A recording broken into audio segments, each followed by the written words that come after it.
వచ్చిన వారిని తన దగ్గరకు చేర్చి ఆదరించి కోచి కాపాడుటి క్షత్రియ రాజులకు ధర్మము కదా. అట్లుండే మేము పాండురాజు కుమారులు పశ్చిమ పాండవులు సత్తువంతులని ఈ ప్రపంచం తెలుసును. అటువంటి వారి దగ్గరికి ఆపదను వచ్చిన వారిని నేను ఏ విధంగా వదిలిపెట్టమంటావు?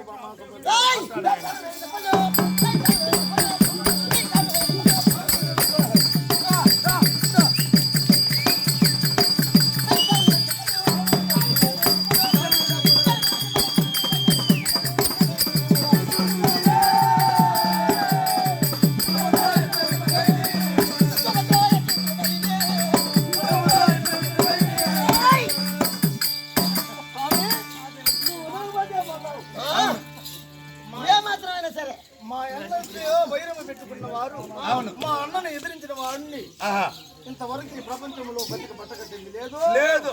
నీకెందుకండి వైరము? మా అన్న సామాన్యుడు.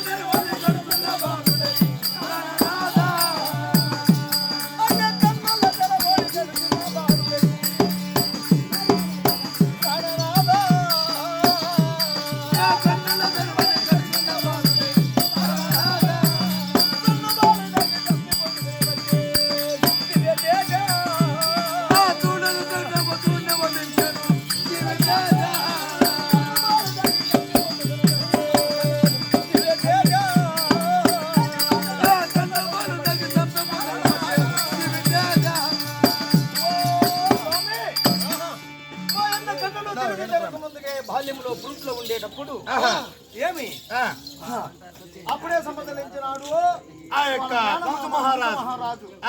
అప్పుడు రేపల్ల వారిలో పసిబాలుడుగా పెరుగుతున్నాడు శ్రీకృష్ణుడు. పశ్చిమ గర్భాన శ్రీకృష్ణ చేతులు మరణం ఉన్నదని ఆకాశం అని చెప్పి వినగా మా అన్న శ్రీకృష్ణుని చంపాలని పూతకనే రాక్షసిని పంపించినాడు.